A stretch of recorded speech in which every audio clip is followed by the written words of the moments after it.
It is the Blitz here on 94.1 at San Antonio Sports Star. He's Joe Reinagel. I'm Jason Minix. The breaking news, it's official. Bill Belichick to coach North Carolina. Let's talk about it. RJ Ochoa from bloggingtheboys.com joining us on the Buyers Barricades guest line. So, RJ, I guess we could start there. Jerry misses out on an opportunity, I guess a second one, if you will, to hire Bill Belichick as the head coach.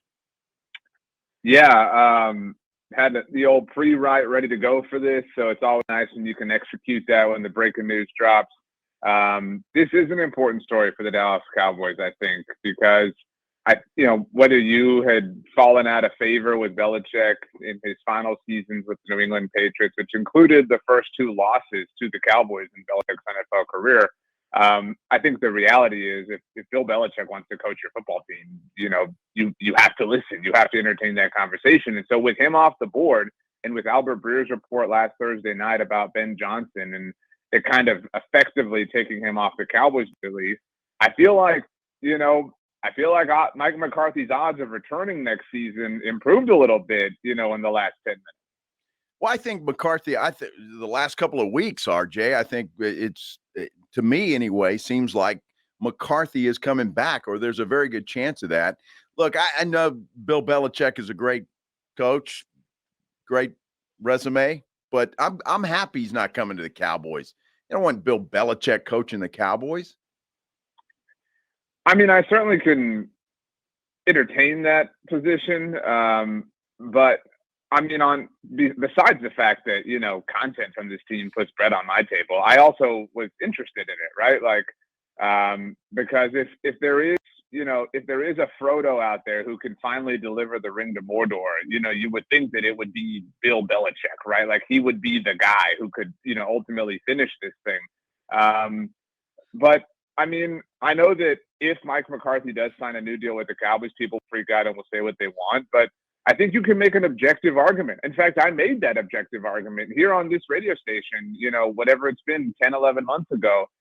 It would not have the same flavor that it would have coming off of 3 straight 12-win seasons. But if you can, as a front office, commit to, doing your jobs, then having Mike McCarthy around wouldn't be the worst possible thing for the future of your football team. RJ Ochoa, bloggingtheboys.com here on the Blitz. I don't disagree with that in the sense of, if you're going to move on from Mike McCarthy, you've got to get somebody better. And when you look at the available guys, everybody on a short list is going to be interviewing for the 6, 7, 8, 9 jobs that might open up at the end of this year. I mean, you think about, maybe a third of the league might have an opening when it's all said and done this year. Are you going to find somebody better than Mike McCarthy? But at the same time, since he doesn't have a contract and he's going to be a free agent, if you will, what if Mike McCarthy doesn't want to come back to the Dallas Cowboys? What if Mike McCarthy says, I hired a new agent last year. He's looking at options. If Cincinnati comes open, he takes over that job close to Pittsburgh. You have Joe Burrow. Then what does Jerry Jones do? Yeah, I think then Jerry caves because we've seen that, right? Like this was the same conversation we had about Dak Prescott, who was the closest to the open door, so to speak, that anybody has gotten in recent memory. And what happened? They ultimately blinked at the very last possible moment when the price was as high as it could have possibly been. Now, and this is why they should have extended Mike McCarthy back in January, to be quite honest. And it would have been met with turmoil because of the playoff loss and whatnot. But if they wanted to fire him, okay, then you just fire him. Like, unlike Dak Prescott or CeeDee Lamb or whoever, if you fire Mike McCarthy or whoever your head coach is, there's no salary cap ramifications. There's no dead money. There's no whatever. So Mike McCarthy will probably get more money than he would have in any other situation. But to your point, Jason, and this will sound foolish to a lot of people, he has a lot of leverage because we're an hour removed from Stephen Jones already, shoving that coal in the engine of doom, saying like, I don't know, man, we're not going to be able to spend. You're going to go through all this so that Mike Vrabel can be the new guy, spit company line. Like it seems kind of stupid. And so Mike McCarthy's kind of the only person who's willing to take you out on the dance floor right now.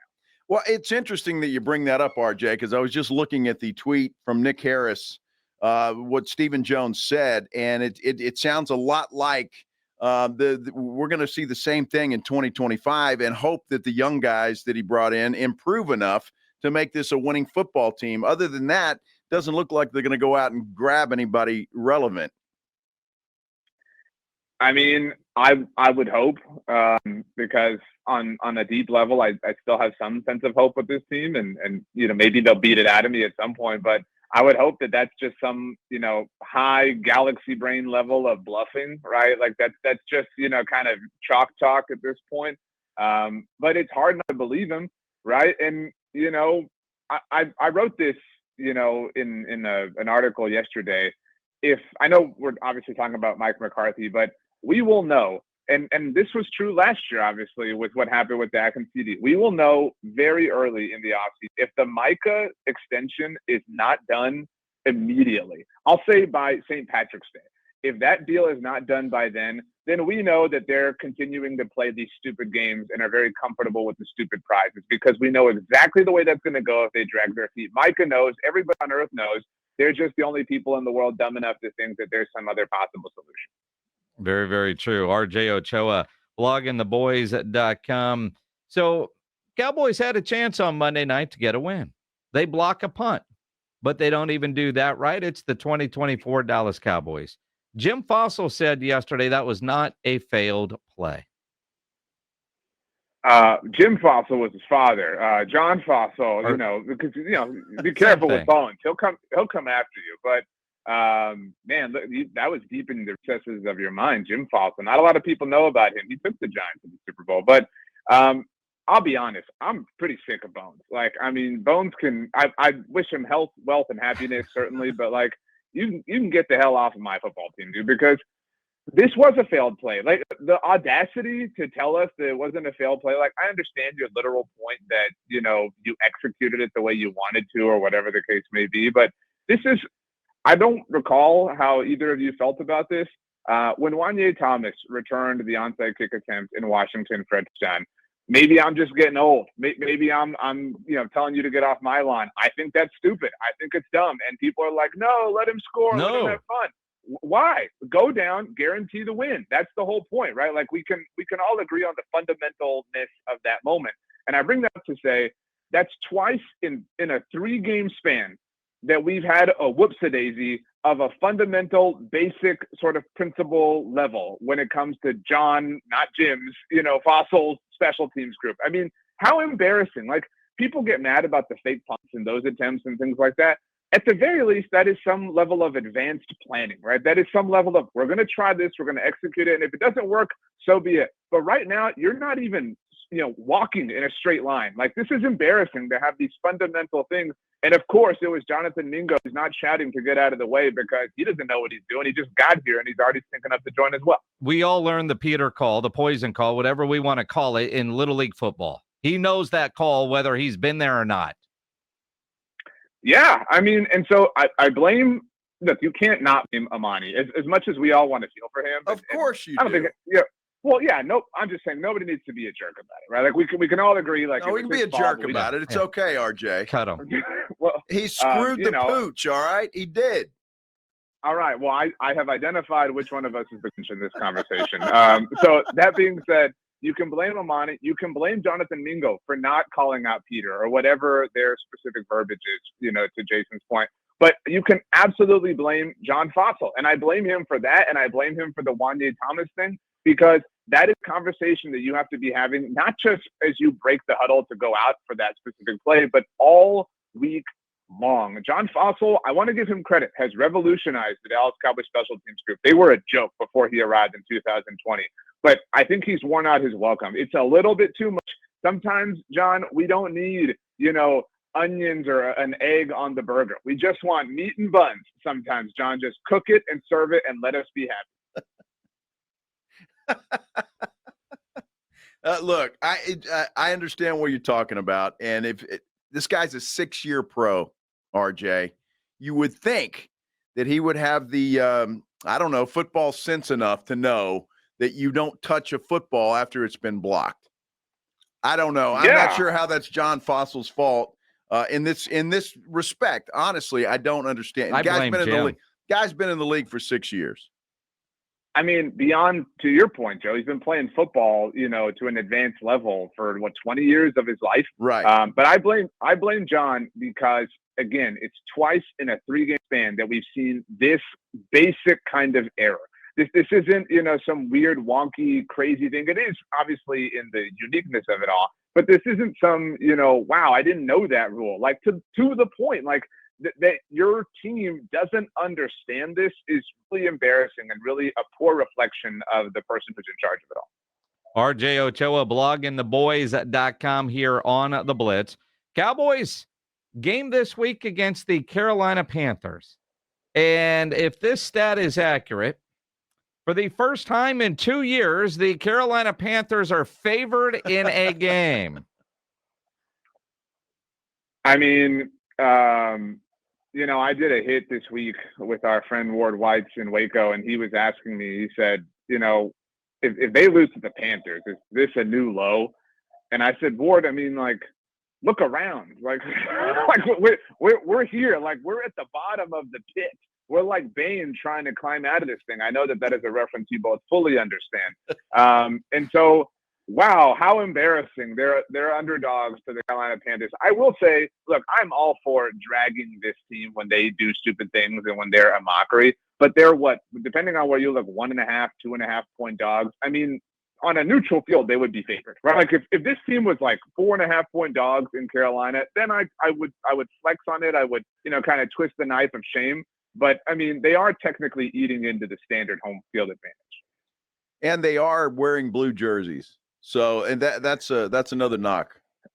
I'm old enough to be mad about Wanye Thomas, returning the onside kick for a touchdown. I'm not old enough to think that the blue jerseys are a curse or anything like Yeah, it hasn't been that way since the 80s or the 70s. It's still there.